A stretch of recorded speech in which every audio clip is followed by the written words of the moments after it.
गरीब का लॉकडाउन। दोस्तों नमस्कार, एक और मज़ेदार कहानी आपके सामने एक्सप्लेन करेंगे, तो कहानी के साथ जुड़े रहिए। कहानी अच्छी लगी या बेकार कमेंट करके ज़रूर बताइएगा। थैंक यू, धन्यवाद। कहानी कुछ इस प्रकार है। एक बड़े शहर में दीपलाल नाम के व्यक्ति रहता था, जिसकी बीवी और एक बच्ची थी। उसकी पत्नी का नाम कमला और बेटी का नाम मीना था। दीपलाल शहर में एक ठेकेदार के नीचे काम करा करता था और एक बस स्टैंड के पास अपना नींबू पानी का ठेला लाया करता था। लॉकडाउन का समय था, काफ़ी गर्मी थी। इक्का दुक्का लोग ही उसकी दुकान पर पानी पीने आते थे और काफ़ी अच्छी खासी आमदनी भी नहीं होती थी। दीपलाल के पास एक हाथ गाड़ी वाला आता है, उससे ठंडा पानी मांगता है, दीपलाल उसको दे देता है।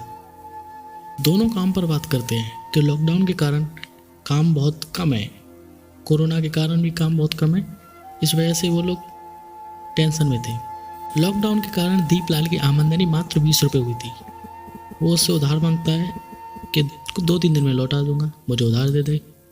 लेकिन हाथ दौड़ भी कह देता है कि मेरी भी भाई आमदनी बहुत कम है, मात्र 50 रुपये। तो वो भी उधार देने से मना कर देता है। थोड़ी देर बाद एक हरी टी शर्ट में दीपलाल का ग्राहक आया। मोबाइल में बात कर रहा था। बातें करते करते कहता है कि जल्दी से सामान की लिस्ट बता दो, 2 दिन बाद लॉकडाउन लगने वाला है। दीपलाल जब उस ग्राहक के मुंह से ये बात सुनता है कि लॉकडाउन लगने वाला है, तो वो बहुत ही परेशान हो जाता है, क्योंकि उसके जेब में पैसे भी नहीं थे इतने कि वो आगे के समय व्यतीत करे लॉकडाउन में। घर जाकर वो सोचता है कुछ ना कुछ करना पड़ेगा। फिर घर जाकर वो लॉकडाउन वाली बात अपनी पत्नी को बताता है। उसकी पत्नी भी परेशान हो जाती है कि अब क्या करेंगे भाई। रात को सोते वक्त दीपलाल और उसकी पत्नी बातें करते हैं कि अब लॉकडाउन लगने वाला है, काम भी बंद हो जाएगा, तो मुझे कुछ नया करना पड़ेगा जिससे कि हमारे बच्चों का पेट पल सके। लेकिन दीपलाल की पत्नी कहती है कि चलो गांव चलते हैं, वहीं जाकर गुजारा कर लेंगे, शहर में हमें कुछ नहीं मिलेगा। दीपलाल कहता है कि गांव तो पास में है नहीं, गांव 1,500 किलोमीटर दूर है, टिकट के पैसे भी नहीं है इतने, क्या करें। लॉकडाउन के चलते दीपलाल अपना पानी का ठेला ठेकेदार को वापस करने गया। वापस करते वक्त उसने अपने पैसे मांगे। उसकी कुछ दिनों के पैसे बनते थे तो 900 रुपये, लेकिन ठेकेदार ने उसको मात्र 300 रुपये दिए थे। कह रहा था कि तुम्हारे अभी मंदी है, इसीलिए हम तुमको पूरे पैसे नहीं दे पाएंगे, इतने ही मिलेंगे। लेकिन दीपलाल को भी बहुत गुस्सा आता है, क्योंकि वो अपनी मेहनत की कमाई मांगने जाता है, कोई भीख तो नहीं मांगने आता था उसके पास। दीपलाल उदास मन से घर के नहीं निकला।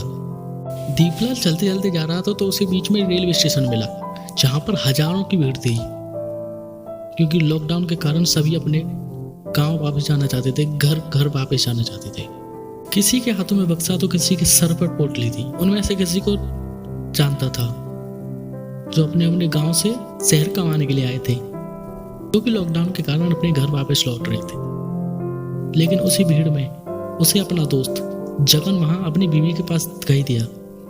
वो उसके पास जाता है और पूछता है कि भाई यहाँ पर कितनी देर से खड़े हो आप। जगन उसको बताता है कि भाई मैं 7 घंटे से खड़ा हूँ, ना ही भीड़ बढ़ती है ना ही घटती है, मैं परेशान हो गया हूँ, पता नहीं क्या होगा।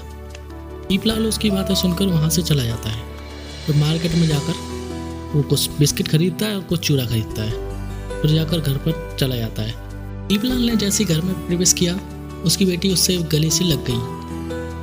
उसने देखा कि बिस्कुट बाबा के हाथ में लग रहे हैं, तो उससे मांगने लगी। दीपलाल कहता है कि अभी नहीं खा रहे, जब हम गांव जाएंगे तब रास्ते में खाना। दीपलाल की पत्नी पूछती है कि पैसे का इंतजाम होगा जो हम गांव चले जाएंगे। दीपलाल बताता है कि पैसों का इंतजाम हो गया है, लेकिन इतना नहीं हुआ है। जगह जगह भीड़ लगी हुई है, रेलवे स्टेशन पर भीड़ लगी हुई है और घंटों तक इंतजार करना पड़ेगा, इसीलिए हम साइकिल से ही जाएंगे। तो उसका मात्र एक साइकिल ही होता है गांव जाने का सहारा, क्योंकि गरीब का लॉकडाउन ऐसे ही गुजरा था। दीपलाल गांव जाने के लिए अपनी बीबी बच्चों के संग साइकिल पर निकल पड़ा। कड़ी धूप में साइकिल चला रहा था, क्योंकि उसको गांव पहुंचना था। पूरे शरीर पर पसीना हो गया था, पांव जवाब देने लगे थे, लेकिन उसको अभी अपने गांव पहुंचना था। रास्ते में उसके बीवी और बच्चों को भूख लगी थी। दीपलाल ने एक साइकिल किसी पेड़ के नीचे रोकी, तो वहां पे उन लोगों ने खाना खाया और पानी पिया। उन सभी को धूप लग रही थी, तो उसकी बीवी ने एक साड़ी निकाली और उसको 3 टुकड़ों में फाड़ा। एक टुकड़ा उसकी बच्ची को दिया, एक टुकड़ा उसके पति को और एक टुकड़ा उसने खुद बना लिया जिससे कि उनको धूप ना लगे। फिर वहाँ से चल दिए। चलते चलते जब रात हो जाती थी तो वो सड़क के किनारे ही सो जा करते थे जिससे कि कोई प्रॉब्लम ना हो। और कहीं पे पानी मिल जाता था तो पानी खत्म हो जाता तो पानी भर लेते थे। ऐसे ही चलते चलते जाते थे। ऐसे ही चलते चलते 3 दिन बीत जाते हैं। दीपलाल लगातार साइकिल चलाता है। उसकी हिम्मत जवाब देने लग जाती है क्योंकि 3 दिन बहुत होते हैं। गर्मी के कारण उसका सिर चकरा था, लेकिन उसको कैसे भी करके घर पहुंचना था। उसका खाने पीने का सामान ही खत्म हो गया था। उसकी बच्ची बार बार भूख भूख चिल्ला रही थी। फिर इसी बीच रास्ते में उन्हें पुलिस वालों को एक गाड़ी मिली। पुलिस वाला थोड़ी बदतमीजी तरीके से बोलता है कि अरे भाई कहाँ जा रहा है, तुझे पता नहीं है लॉकडाउन लगा है। दीपलाल थका हारा कहता है कि मैं अपने गांव जा रहा हूँ, मुझे जाने दो, मैं बहुत ही थका हारा हूँ। पुलिस वाला पूछता है कि भाई गांव तेरा कहाँ है। दीपलाल बताता है कि अभयपुर है। पुलिस वाला कहता है कि आप मजाक कर रहा है, 800 किलोमीटर है दूर है अभयपुर, और तू कैसे चला जाएगा इस साइकिल से।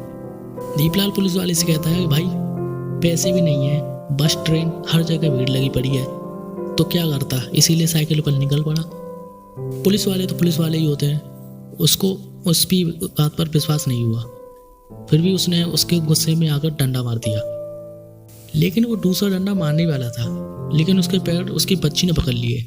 उसकी बच्ची कहती है कि साहब मेरे पापा कुछ नहीं किया, मेरे पापा ने माफ़ कर दीजिए। उसकी बच्ची उस पुलिस वाले से बहुत ही रिक्वेस्ट करती है।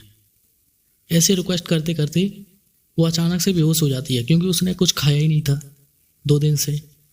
पुलिस वाला उसके मुंह पर पानी मारता है और उन्हीं पुलिस वालों ने उस परिवार को भरपेट खाना खिलाया। दीपलाल उनको हाथ जोड़कर शुक्रिया अदा करता है और बहुत ही उसको इमोशनल महसूस होता है। दीपलाल गांव जाने की इजाज़त मांगता है, लेकिन पुलिस वाला कहता है कि इस साइकिल से नहीं जाओगे, हमारे साहब ने तुम्हारे लिए गाड़ी का इंतजाम कर दिया है, अब तुम उस गाड़ी से जाओगे। ये सुनकर दीपलाल बहुत ही भावुक हो गया और रोने लगा। दीपलाल और उसके बच्चे गांव पहुंच जाते हैं। वहां जाकर कहते हैं कि आज के बाद कभी भी गांव नहीं जाएंगे। तो देखा बच्चों, ये है गरीब का लॉकडाउन। इसी तरह गरीब का लॉकडाउन बीता था। अमीर तो खुश रहे थे,